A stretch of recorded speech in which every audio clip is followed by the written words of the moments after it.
The Hanging. A short story by Jared I. McGee. It turns out the stories are right. You really do see life's adventures and misadventures as it drains out of your body. The lights that so many report seeing, those are present too, but they are quite different than most would assume.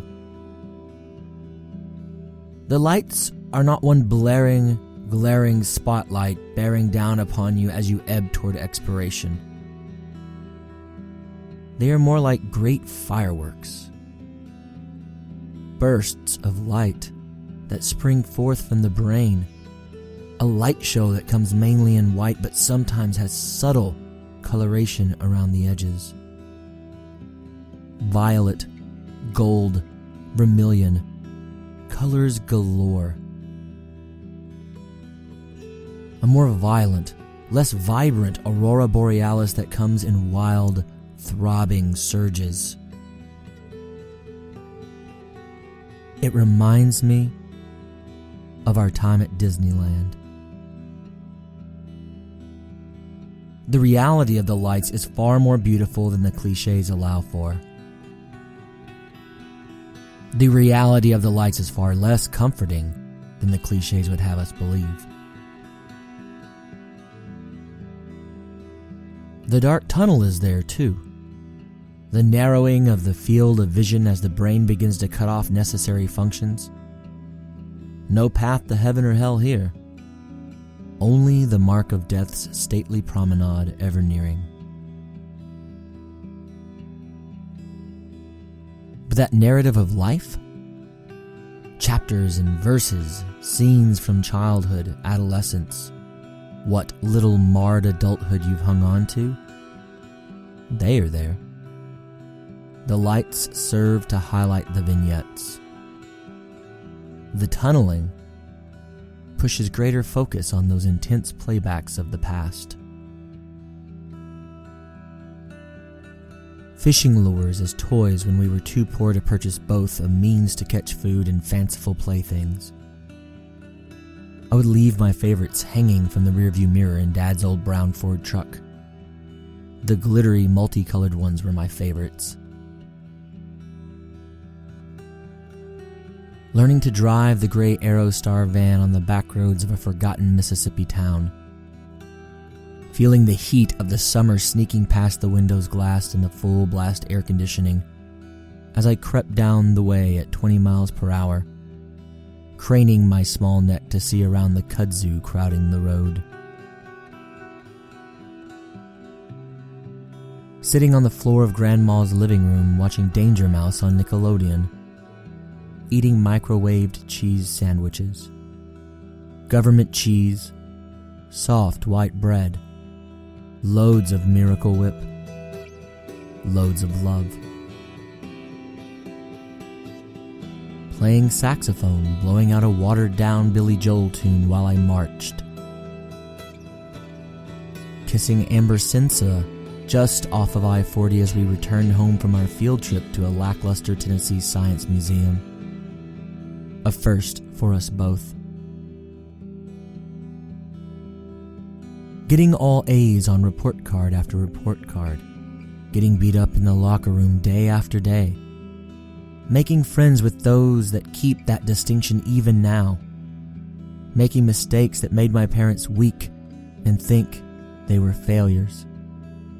Loving. Being loved. Hurting. Being hurt. Singing praise. Bellowing dirges. Crying. Laughing. Exulting. Damning. It all is put on in pantomime, made even more vivid, more pressing by the unavoidable ending. Who's to say what my final thoughts will be as I finish my drift? Her? The decision she made that set me down this path? some other more obscure something from my distant past, some other equally cliché remembrance. The biting and burning from the electrical cord fashioned into a noose and securing me to this fell decision is holding strong against any doubt. The warmth and quiet and solitude provided by the bedroom closet is comforting in the wake of this transition from fretting and strutting to the velvet of my last sleep.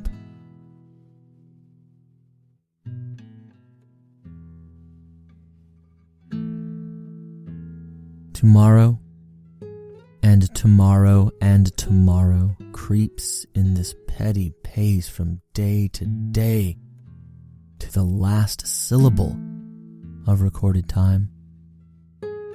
And all our yesterdays have lighted fools the way to dusty death. Out, out, brief candle. Life's but a walking shadow, a poor player that struts and frets his hour upon the stage and then is heard no more. It is a tale told by an idiot, full of sound and fury, signifying nothing.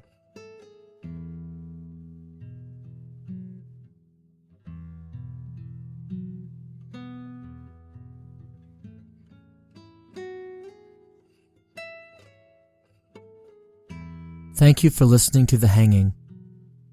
The music behind the story comes from the Free Music Archive. The first track comes from the artist Gelsonic. It is titled Another Brilliant Age from the album Various Moods 2.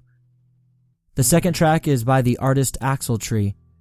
It is titled Goodnight Esme Instrumental Version from the album Cormorant EP. Both tracks are being used under Creative Commons Attribution 4.0 international licenses. Next up, we have a poem by Lord Byron. I do want to take a moment and let anyone listening that is having dark thoughts in the vein of this story know that they should reach out to the National Suicide Prevention Lifeline at 1-800-273-8255. Or, if a phone call isn't right for you, chat live online with a counselor at suicidepreventionlifeline.org. Again, please reach out and don't suffer in silence.